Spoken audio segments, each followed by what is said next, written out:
right? Shark Boy, his animal is shark. Well, here's a story that most people don't know. I had a pet shark when I was a little boy. When Jaws came out, none of y'all were born, but when Jaws came out, I fell in love with that movie, and I was so fascinated with sharks that I would take any excuse at school to do a project on sharks. If I had to do an English term paper, like a research paper, it was on sharks. If I had to give a speech on something, it was about sharks. Yeah. Sharks all the time. So my senior year in high school, my mom moved to Ocean City, Maryland, right on the beach in Maryland. And I was fishing one night with a friend of mine off this bridge.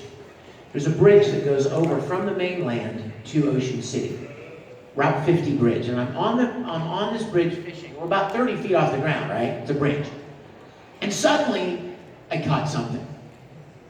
And you guys, I'm sure a lot of you have gone fishing. It like bent my pole. I was like, whoa, this is awesome. And I didn't know what it was. And my friend's like, reel it up, reel it up. I'm like, I can't. We're on a bridge. Like, you know, you can't like hoist him up in the air, right? And so I'm like, okay, I can't let him go, right? He's too cool, whatever it is. And so I started walking down the bridge toward land. And every time I would come to a light post, I would... until I got to where the bridge met the land, and I reeled him in. And it was like an 18-inch baby sand shark. Woo! Oh my God, it was the cutest thing I've ever seen. I loved him immediately. It was like love at first sight. Love at first bite. I mean, his teeth were so small, he couldn't hurt you. How many sharks can you say that about, right?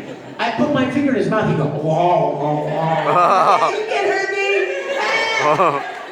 And so I decided nobody has a pet shark that I know, so I'm gonna take him home.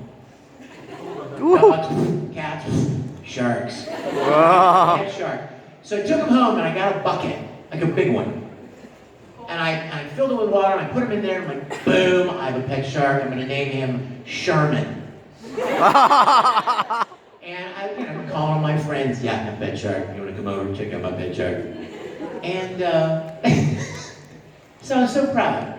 And about 2 days after I had him in the bucket, in the big tub, suddenly he wasn't moving as much as he had when I first got him.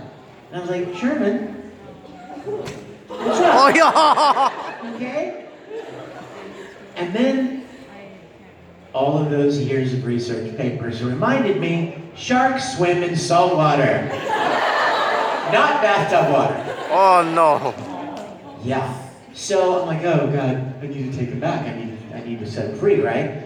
So I picked up one side of the big bucket, the big tub, and my cousin Robin picked up the other handle, and we walked out. We were like right on the beach. So we walked out over the sand, and we got to where the shore came in, right where the waves came in, and I picked him up, and I'm like, thanks for being, my pet for 2 days. Sorry I almost killed you. And I put him in the water, and he started to try to swim away, but he was so small and weak that every time any wave, the slightest little tiny wave, it just shoved him right back in. And I was like, what do I do, right? So then it came to me. I picked him up, and I just started walking out into the water.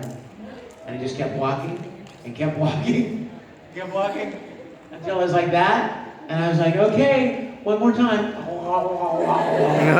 And I put him under the water, and he swam away. I like to think, maybe he's somewhere attacking a fishing boat. Doing shark things. Remembers his dad. So I love free, and I really love playing Ring. My list. Get easily distracted, don't I? Brothers Conflict. Yeah! Do you know that show? Oh my God, my character is such a dick. Ooh. That's a medical term. That's not profanity. I don't even know why I just said that. Durarara, Yeah. Black Butler, Oi. Heroic Legend of Art. You know what? I wanted to be in Black Butler so bad when it first came out, the very first season. And I recorded this audition and I sent it to Colleen Clinkenbeard, who was directing it at the beginning. And Colleen wrote me back and she's like, your audition was really great, but your British accent sucks. Oh. So, yeah, harsh, right? But true. So, when the second season came out, they asked me to audition for a character named Claude. Oh yeah. Is he good? Is he a good character? No? Good. Good. I'm glad. I didn't want to play him anyway. And the same thing happened. I just apparently couldn't quite nail the British accent. But I did get to play a role in Book of Circus, so I'm excited about that. Where was I? Heroic Legend of Arslan, Gara, Rage, I love you. Rage of Bahamut, Show by Rock, Ruby. I love Ruby, oh my god. Yeah. Dude! Stand up. Stand up. Stand right in the middle, right here. Stand right in the middle of the aisle. Nice and proud, baby. Stand tall. Whoa! Go stand by him. It's a double dipper. Yeah. All right, I'm tweeting that right now. I always tweet crow pictures everywhere I go. Okay. Double your crow pleasure.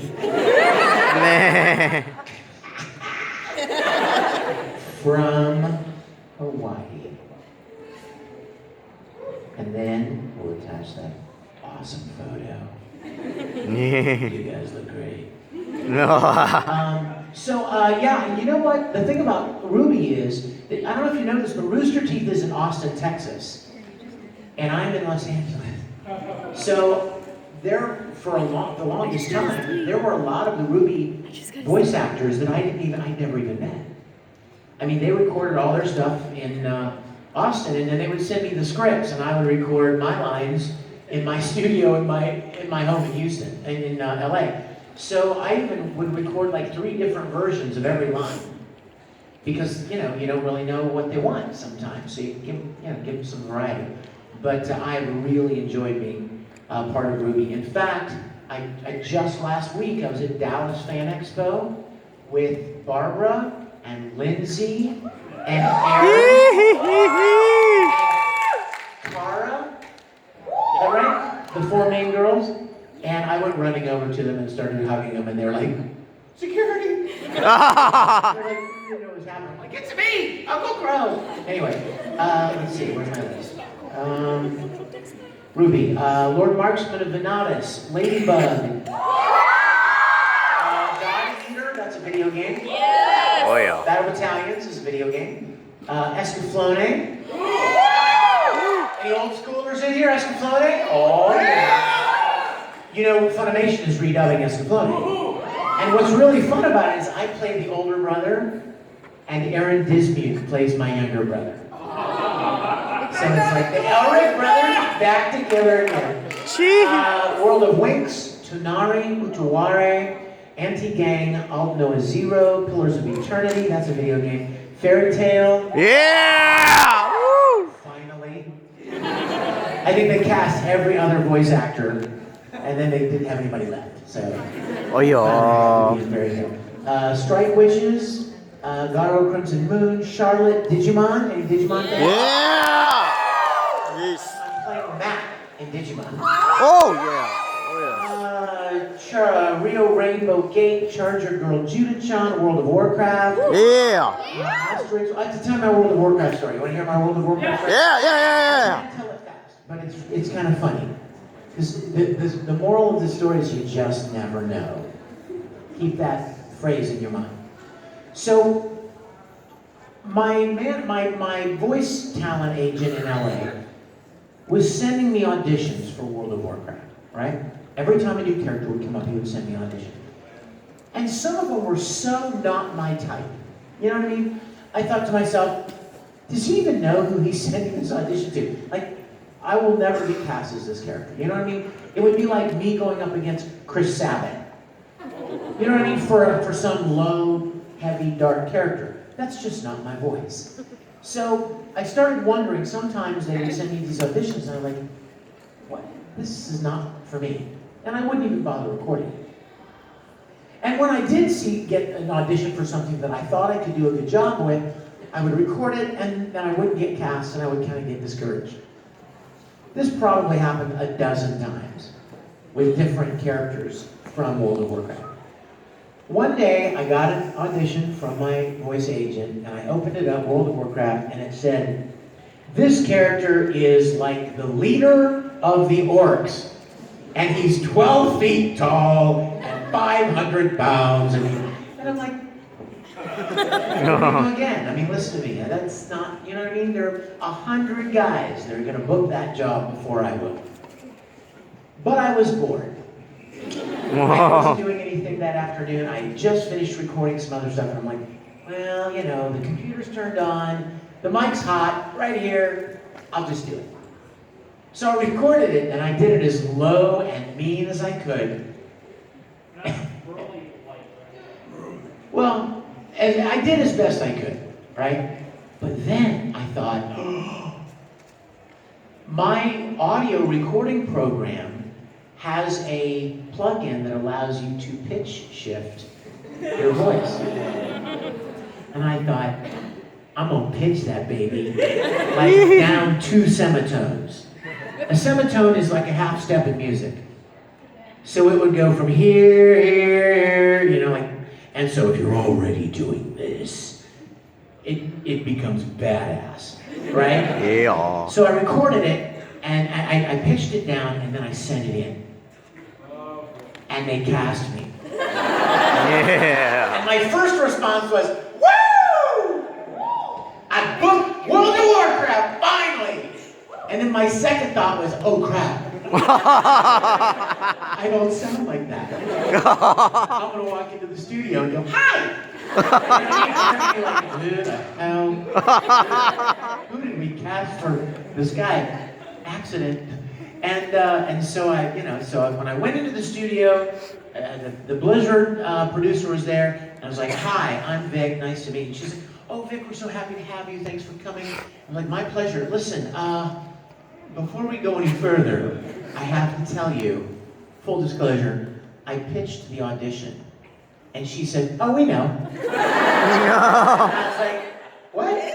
And she goes, well, first, I know you from Full Metal Alchemist, so I know what you sound like. But she said, here's the best part, and here's where you just never know comes in.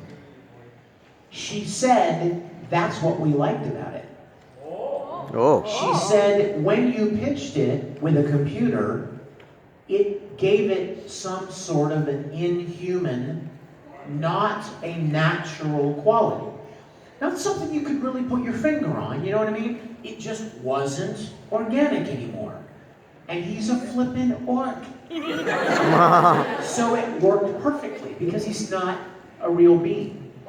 So, you just never know when you're gonna do something stupid and actually